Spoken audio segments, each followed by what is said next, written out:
નમસ્કાર વાલા વિદ્યાર્થી મિત્રો, કેમ છો? મજામાં જ ને? આજે આપણે જોવાના છે ધોરણ 10 ગણિત બેઝિક પ્રેક્ટિસ વર્ક, બરાબર? એમાં પ્રકરણ નંબર 1 વાસ્તવિક સંખ્યાનું ક્વેશ્ચન નંબર 1 આપણે જોવાના છે. આ સ્વાધ્યાય 1નું ક્વેશ્ચન નંબર 7 અને 8 આપણે આ વિડીયોમાં જોવાના છે. તો મિત્રો વિડીયોને જરા પણ કટ કરતા નહીં. તો ચાલો મિત્રો આપણે જોઈએ. તો અહીંયા પહેલાં રકમ એવી છે કે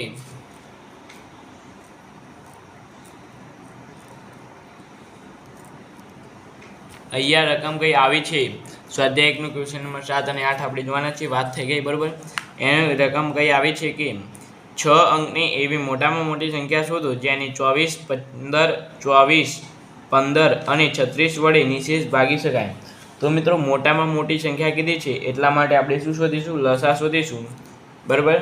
તો અહીંયા શોધીએ કે 24, 15 અને 36 નો આપણે શું શોધીશું? પહેલા અવયવ પાડીએ તો અહીંયા 24 એટલે 8 3 24, 8 એટલે 2 ની 3 ઘાત ગુણ્યા 3 એટલે 2 ની 3 ગુણ્યા 3, 15 એટલે 3 ગુણ્યા 5, 36 એટલે 9 4 36, 9 ના અવયવ 3 ગુણ્યા 3 અને 4 ના અવયવ 2 ગુણ્યા 2 બરાબર 3 નો વર્ગ ગુણ્યા 2 નો વર્ગ, બરાબર? ત્યાર પછી કે લસા શોધવું પડશે આપણે. તો લસા 15, 24, 15 અને 36 નો કેટલો થશે? 3 ની 2 ઘાત ગુણ્યા 5 ગુણ્યા 2 ની 2 ઘાત બરાબર 9 ગુણ્યા 5 ગુણ્યા 4 2 ની 3 ઘાત એટલે 8, 9 5 45, 45 ગુણ્યા 5 કરીએ તો 360. હવે મિત્રો આપણે એક મસ્ત તમને આઈડિયા બતાવું.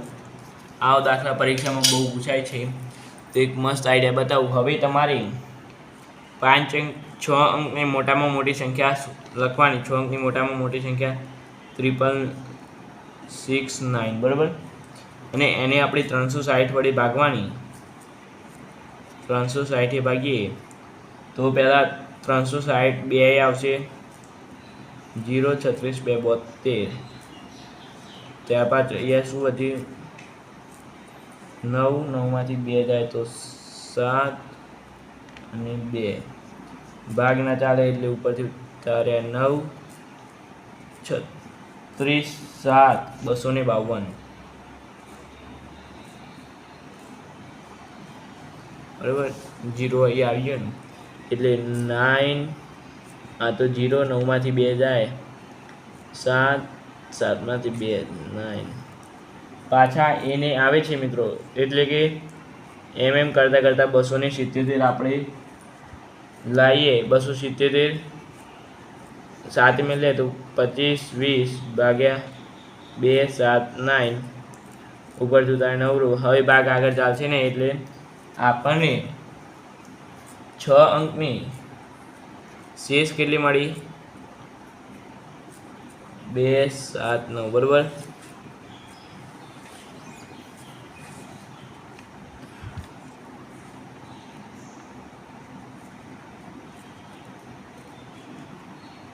અહીંયા આપણને મળી છે મિત્રો સંખ્યા. હજુ બાદબાકી કરવી પડશે ને મિત્રો. 1 2 3 4 5 6 માંથી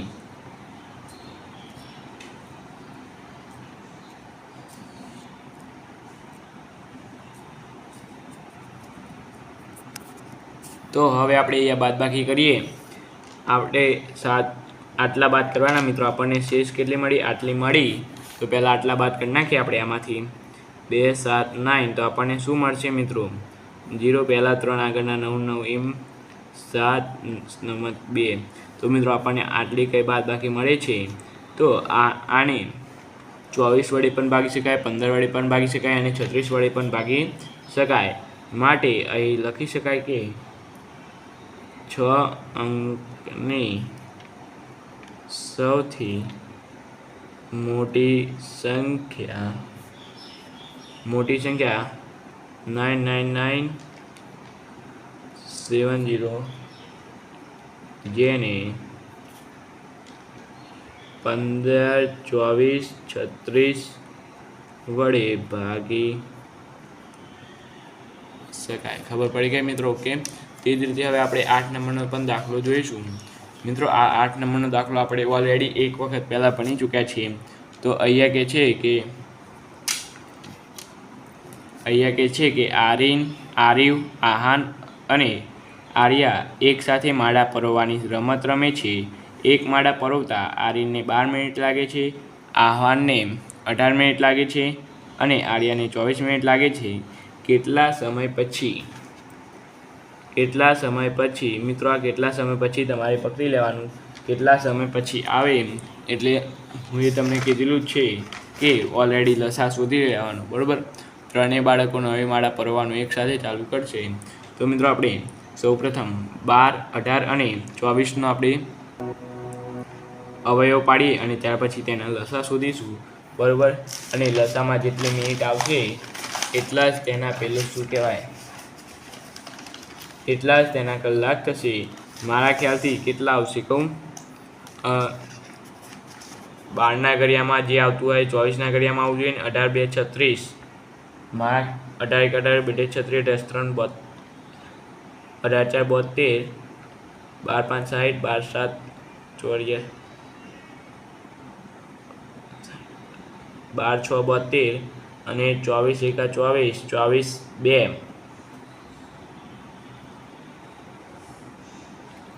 મારા ખ્યાલથી 72 આવી જશે, કારણ કે આ બંનેમાં 72 આવે છે, બરાબર। તો પણ જોઈએ આગળ શું થાય છે। તો મિત્રો આપણે પહેલાં 12,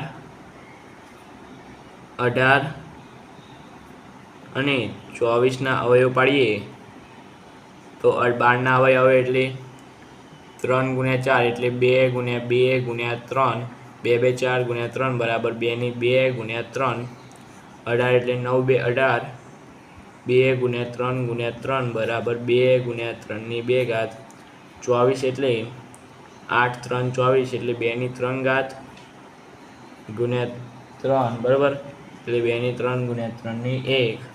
હવે આપણે મિત્રો લસા શોધીશું। લસા એટલે કે 12, 18, 24 બરાબર 3 ની 2 ઘાત ગુણ્યા 2 ની 3 ઘાત 9 × 8, 72 મિનિટ। મારો અંદાજો કમ્પ્લીટ જ હતો, બરાબર।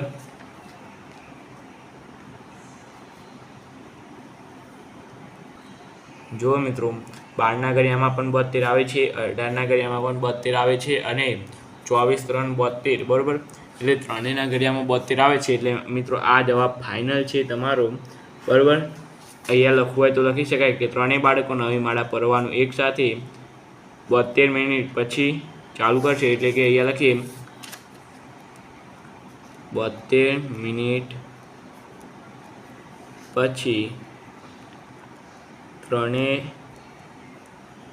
બાળકો નવી માળા પરોવવાનું એક સાથે ચાલુ કરશે, બરોબર। ખબર પડી ગઈ મિત્રો? તો વિડીયો જોવા તમારો ખૂબ ખૂબ આભાર। આપને મળીશું નવા વિડીયો સાથે। Thank you so much video જોવાનો ખૂબ ખૂબ આભાર।